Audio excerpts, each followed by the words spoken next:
फक्त 1 वाटी अर्धी वाटी गव्हाच्या पिठापासून भरपूर अशा भाज्या वापरून खूप छान हेल्दी नाश्ता तुम्ही सकाळसाठी तयार करू शकता।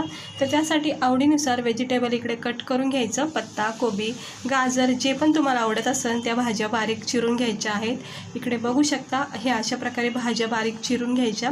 भाज्या चिरून झाल्या की ते एका भांड्यामध्ये काढून घ्यायचं। भांड्यामध्ये भाज्या काढल्या की सर्वप्रथम त्याच्यामध्ये आपण 1 चमचा जिरे टाकायचे, त्यानंतर 1 चमचा तीळ टाकायचं, 2 चमचे बारीक रवा, 2 चमचे बेसन पीठ आणि 1 वाटी गव्हाचं पीठ टाकायचं आहे।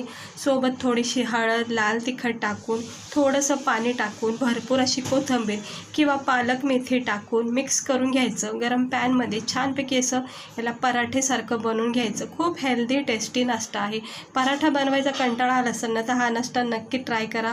भरपूर प्रोटीनने युक्त असा हा नाश्ता आहे। आवडला असेल तर लाईक करा, चॅनलला सबस्क्राईब